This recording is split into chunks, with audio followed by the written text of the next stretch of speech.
যারা রসুন লাগাইতেছেন, রসুন বা মুড়ি কাটা পেঁয়াজ এক্ষেত্রে মাত্র লাগাইছেন, তো এমতো অবস্থায় কি আপনি স্প্রে করে হচ্ছে পানি দিবেন? তাতে কি হবে? আপনার যে অবাঞ্ছিত ঘাস আছে এগুলা হচ্ছে জ্বালাবে না। এগুলা গজাবে না। আপনার পেঁয়াজ রসুন কিন্তু ঠিক জ্বালিয়ে যাবে। বা আসসালামু আলাইকুম রাহমাতুল্লাহ। আমার হাতে আছে হচ্ছে 33 ইসি মানে পেন্ডিমিথালিন। তো এই পেন্ডিমিথালিন এটা হচ্ছে ফিস্ট এবং এটা হচ্ছে লাটাই। এই দুইটাই হচ্ছে একই গ্রুপের ওষুধ, কিন্তু দুই কোম্পানির। তো এই ধরনের ওষুধ অনেকগুলো কোম্পানির হয়। তো এগুলা যে যেটা পারেন ব্যবহার করবেন, তাতে কোনো সমস্যা নেই। তবে অনেকেই হচ্ছে মেসেজ করছেন যে ভাই আমার হালি পেঁয়াজের বয়স হচ্ছে মানে চারা, এই চারার বয়স হচ্ছে 15-16 দিন।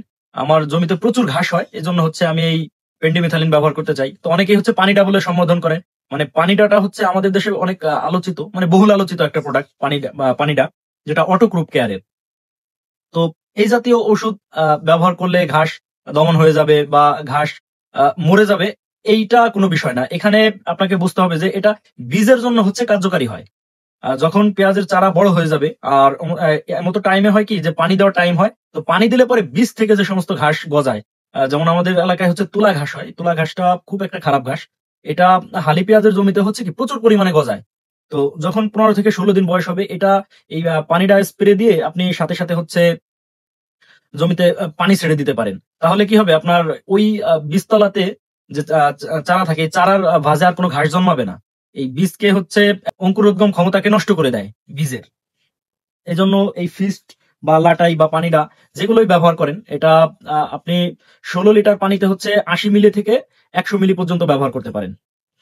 এবং 1 ড্রাম পানি মানে 16 লিটার পানি 3 থেকে 4 কাঠা পরিমাণ জমি হচ্ছে আপনি স্প্রে করতে পারেন। আর আরেকটা বিষয় হচ্ছে যে যারা রসুন লাগাইতেছেন, রসুন বা মুড়ি কাটা পেঁয়াজ এক্ষেত্রে মাত্র লাগাইছেন, তো এমতো অবস্থায় কি এটা ব্যবহার করা যাবে কিনা, এটাও হচ্ছে অনেকেই প্রশ্ন করছেন। তো যারা মুড়ি কাটা এবং হচ্ছে রসুন করেন বা নতুন লাগিয়েছেন, এমতো অবস্থায় আপনি স্প্রে করে হচ্ছে পানি দিবেন। তাতে কি হবে? আপনার যে অবাঞ্ছিত ঘাস আছে এগুলা হচ্ছে জ্বালাবে না। এগুলা গজাবে না। আপনার পেঁয়াজ রসুন কিন্তু ঠিক জ্বালিয়ে যাবে বা গজিয়ে যাবে। এই অঞ্চল ভেদে চাষাবাদের ভিন্নতা আছে। এজন্য আপনি আপনার যে এলাকা আছে এই এলাকায় যে এই সম্পর্কে ভালো বোঝে তার সঙ্গে হচ্ছে পরামর্শ করবেন এবং সঠিক ডোজ মেইনটেইন করবেন।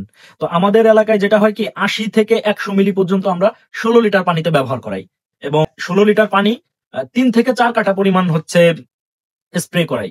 মানে আমাদের এখানে 2.5 শতাংশ হচ্ছে 1 কাঠা।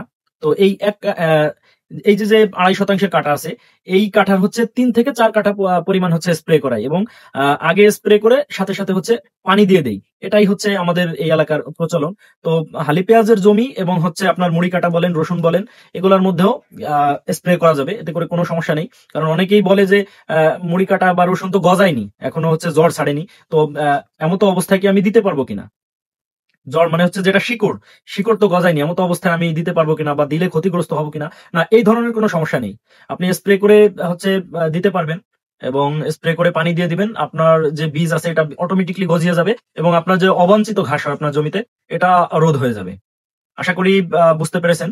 আ আমার ভিডিও যদি ভালো লাগে ছড়িয়ে দিবেন আর ভালো না লাগলে হচ্ছে এভয়েড করবেন।